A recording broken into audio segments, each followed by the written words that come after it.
And thank you very much for tuning in today. I appreciate you being here with me. I'm Don Ma. To start off, I want to talk to you about this term that is happening in China. It's a widespread phenomenon. I'm sure you're aware of laying flat.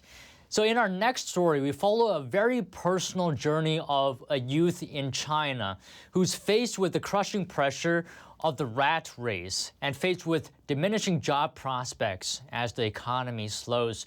Chu Yi is of many Chinese youths choosing to lay flat. Here's the story. Chu Yi used to have a corporate job in fashion, but she quit after 2 years to become a tattoo artist because she hated her boss and often had to work overtime.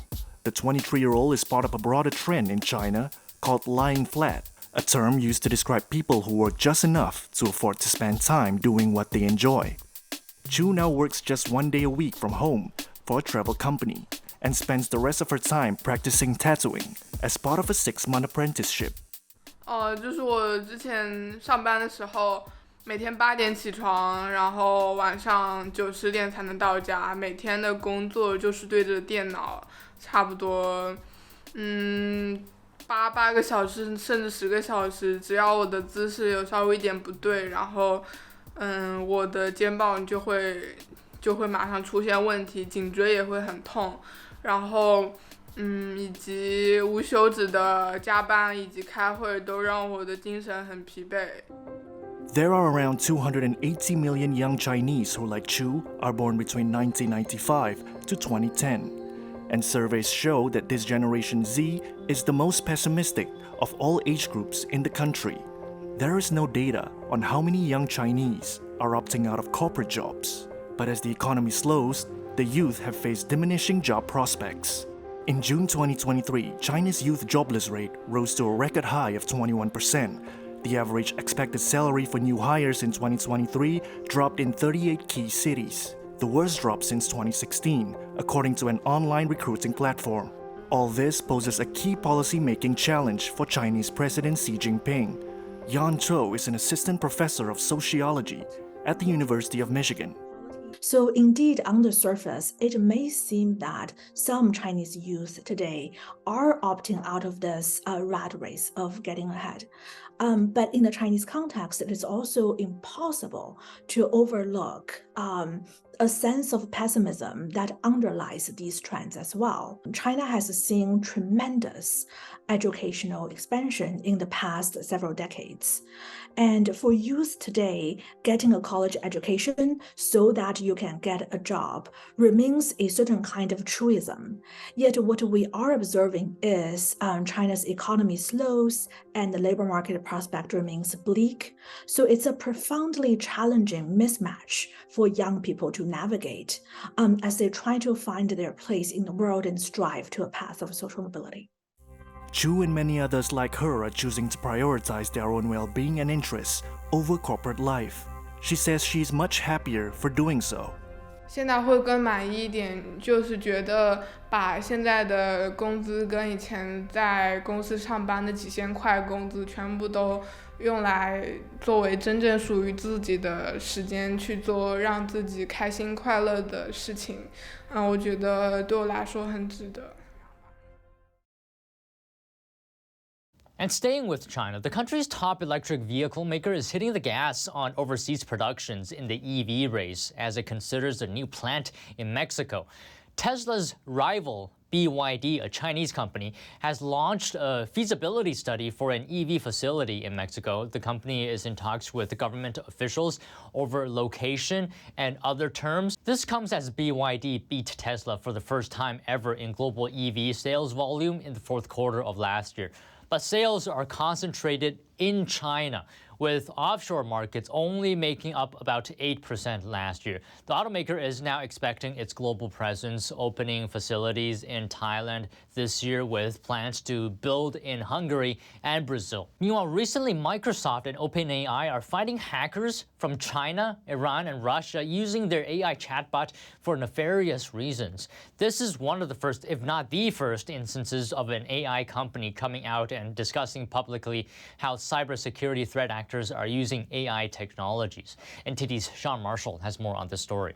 State-backed hackers from Russia, China, and Iran have been using tools from Microsoft-backed OpenAI to better figure out how to improve their skills and trick their targets, according to a report published on Wednesday. Microsoft said in its report it had tracked hacking groups affiliated with Russian military intelligence, Iran's Revolutionary Guard, and the Chinese and North Korean governments as they tried to perfect their hacking campaigns using large language models, also known as AI chatbots. It's an important signal to the Chinese because they haven't been picking up the phone. They've been unwilling to talk at official levels about the fact that we have caught them for months now, crawling all over our critical infrastructure, doing the reconnaissance they would use in an attack. And that's frightening. The company announced the find as a rolled-out blanket ban on state-backed hacking groups using its AI product. Senior cybersecurity officials in the West have been warning since last year that rogue actors were abusing such tools, although specifics have until now not had much evidential support. There has been far too little public focus on the fact that PRC hackers are targeting our critical infrastructure, our water treatment plants, our electrical grid, our oil and natural gas pipelines, our transportation systems, and the risk that poses to every American requires our attention now. Russian, North Korean, and Iranian diplomatic officials didn't immediately return messages seeking comment on the allegations. China has recently publicly urged the U.S. to stop using cybersecurity issues to smear other countries. This is a clear signal to the Chinese, we've caught you, we're ready to act, you need to back off. I'm not sure they're getting the signal, but that's what I took away from it, telling the Chinese, hey, we need to talk and you need to stop. The report described hacking groups using the large language models differently. Hackers alleged to be working on behalf of Russian military spy agency known as the GRU, used the chatbots to research various satellites and radar technologies that may pertain to conventional military operations in Ukraine. North Korean hackers generated content that would likely be for use in spear phishing campaigns against regional experts. Iranian hackers also used models to write more convincing emails, Microsoft said, at one point using them to draft a message attempting to lure prominent feminists to a booby-trapped website. The software giant said Chinese state-backed hackers were also experimenting with large language models to ask questions about rival intelligence agencies, cybersecurity issues, and notable individuals. Sean Marshall, NTD News. Now on to markets. An unexpected drop in January's retail sales helped lift stocks on Thursday as investors hoped that rate cuts from the Federal Reserve would come sooner than later. Here's a quick recap of markets. U.S. stocks closed higher on Thursday as investors hoped data showing a retail sales slump might compel the Federal Reserve to start cutting interest rates in the coming months. The Dow gained 0.9%, the S&P 500 climbed nearly 0.6%, and the Nasdaq added 0.3%. A Commerce Department report showed U.S. retail sales dropped 0.8% in January, which was a bigger decline than expected. That edged up bets for a Fed rate cut in May, but most investors still think June is more likely, according to the CME Group's FedWatch tool. Investor optimism has been buoyed by earnings, as roughly 80% of S&P 500 companies have beaten Wall Street's expectations, LSEG data showed. Robert Conzo, CEO and managing director of the Wealth Alliance, believes that's because most businesses have spent the past 18 months or so preparing for a recession, which so far hasn't come. When you set up for something bad that doesn't happen, at the end of the day, that's probably a pretty good thing. And I think companies are managing their P&Ls very, very well and managing to get the bottom line stronger and stronger and stronger. And on top of that, you have a consumer that still is resilient. They are still driving forward, spending on and on and on. So you got a consumer spending, you got companies that are managing their P&L real strong. And I think that's really why that we have a revenue stream happening the way it is. In company news, Google parent Alphabet dropped more than 2% after investment firm Third Point dissolved its stake in the tech giant. And Apple shares were pressured during the session as Warren Buffett's Berkshire Hathaway trimmed its large stake in the iPhone maker, and Soros Fund Management entirely dissolved its stake. But the stock bounced back in late trading and closed down only marginally. On Friday, a producer price index report will provide more clues about the direction of the economy. The United States has told Congress and allies in Europe about new intelligence related to Russian nuclear capabilities in space that could pose an international threat. This is according to Reuters sources. Here's the story. To discuss a serious national security issue that is classified. U.S. House Speaker Mike Johnson said on Wednesday a meeting was scheduled with the White House the next day over an unspecified serious national security threat, which sources say is linked to Russia's nuclear capabilities and its attempts to develop a space-based weapon. Johnson said he and 3 other House representatives with top intelligence privileges would be meeting the White House National Security Advisor on Thursday, but insisted the public did not need to worry. I'm not at liberty to disclose classified information and really can't say much more. But we just want to assure everyone, steady hands are at the wheel, we're working on it, and there's no need for alarm. Sources told Reuters the threat surrounds Russian nuclear capabilities in space related to satellites. One of them said the issue is serious, but not related to an active capability and not a cause for panic. A source also said the U.S. has told Congress and European allies about the new intelligence, adding it posed no urgent threat. The issue was made public by an unusual cryptic statement released earlier in the day by Republican House Intelligence Committee Chairman Mike Turner, who said, quote, "I am requesting that President Biden declassify all information relating to this threat so that Congress, the administration, and our allies can openly discuss the actions necessary to respond to this threat." National Security Advisor Jake Sullivan told reporters on Wednesday he had already arranged the meeting with the 4 House members before Turner released his statement. That's been on the books. So I am a bit surprised that Congressman Turner came out publicly today in advance of a meeting on the books for me to go sit with him alongside our intelligence and defense professionals tomorrow. That's his choice to do that. Democrat Mark Warner and Republican Marco Rubio, who head up the Senate Intelligence Committee, issued a joint statement saying their panel has the information in question and has been, quote, rigorously tracking the issue. A source said the pair had been briefed on the threat weeks ago.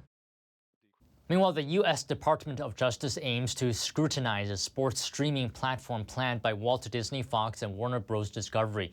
And this is over concerns it could harm consumers, sports leagues, and rivals. Bloomberg Law reported this on Thursday. Take a look. The sports streaming team-up between Disney, Fox, and Warner Bros. Discovery is set to be scrutinized by the U.S. Department of Justice. That's according to a report by Bloomberg Law on Thursday. The report cited 2 sources close to the matter that say the DOJ is concerned a platform from the 3 entertainment giants could harm consumers, sports leagues, and competitors. The report also cites the sources saying the Justice Department will review the deal's terms once it's finalized. The joint sports service was announced earlier this month, planned for an autumn launch. They say it will be targeted at younger viewers. The companies have rights to a wide range of professional and college sports, including NFL, NBA, MLB, FIFA World Cup, and college competitions. Fubo, a sports-focused streaming service, called for scrutiny of the new joint venture soon after it was announced. In a statement, Fubo highlighted the media partner's significant market share, reportedly some 60 to 85% of all sports content. Fubo declined to comment on Thursday. Fox, Warner Bros. Discovery, and Disney could not be immediately reached for comment, while the Justice Department declined to comment. The Super Bowl has passed for a few days now, but did you know the network scored record U.S. viewership? The Chiefs beating the San Francisco 49ers was the largest watched Super Bowl on record, according to Nielsen data. In fact, it was the biggest audience for any event since the moon landing more than 50 years ago.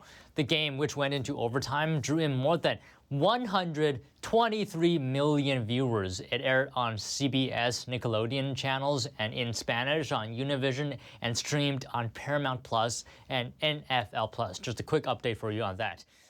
And it seems like a number of economies in the world are slipping into recession, and one of them is Japan's economy, as it unexpectedly shrank for a second straight quarter on weak domestic demand. This is according to data on Thursday, and this is raising uncertainty about the central bank's plans to exit its ultra-easy policy sometime this year. Here's what you need to know about that. Japan has seen a surprise slide into recession as shoppers and businesses prove reluctant to spend. Figures out Thursday showed GDP falling 0.4% at an annual rate over the October to December quarter. Analysts had expected a solid increase. Instead, the number marked the second straight quarter of contraction, the usual definition of recession. Private consumption, which makes up more than half of all economic activity, was one big negative, falling 0.2%. But capital spending by firms also fell. Those factors overwhelmed a solid rise in exports. Now some economists fear the current quarter could also see a contraction, with negatives including the aftermath of Japan's New Year's Day earthquake.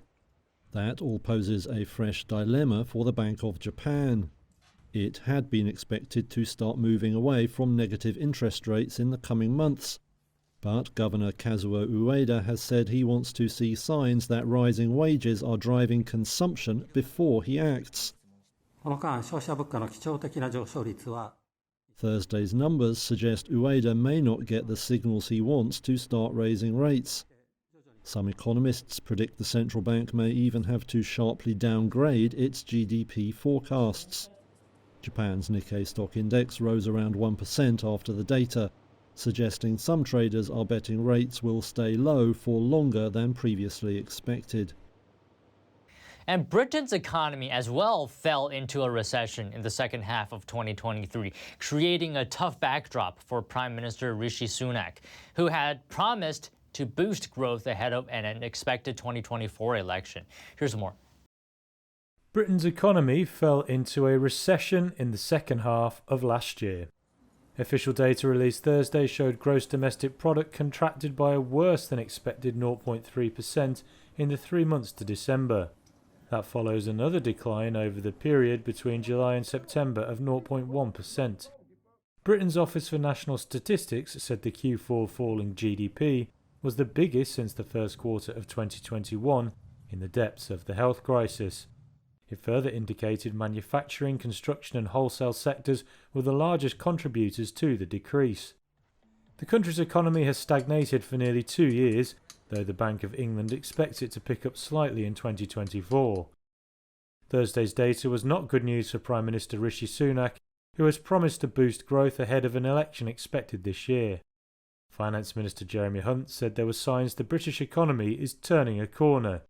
He also argued authorities must stick to the plan of cutting taxes on work and business to build a stronger economy.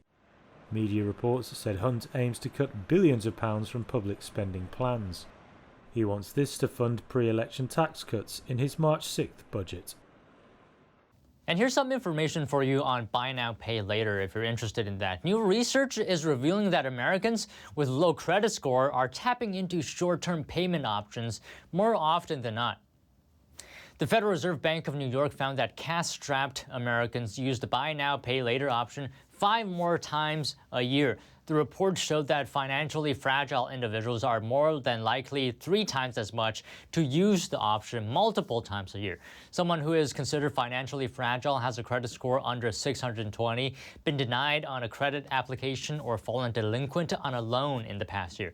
And the data revealed that more than 60% of struggling Americans use short-term payments for purchases under $250. You know, with generative AI geared up to supercharge research and innovation, the U.S. government is defining just who qualifies for a patent for innovation. The U.S. Patent and Trademark Office has announced a real person must have a significant contribution to an invention to obtain a patent, adding only a human being can be named as an inventor on a patent.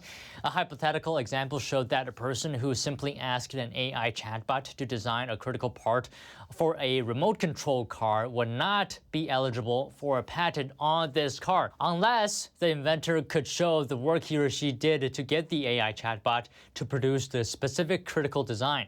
Now, even though in some parts of the country it doesn't feel like spring, we've actually entered spring's peak home buying and selling season. When home sales start ticking up in March and April, it's usually a result of people starting to make their moves now. Here's a breakdown of what you need to know if you're planning to be in the market this year for a house.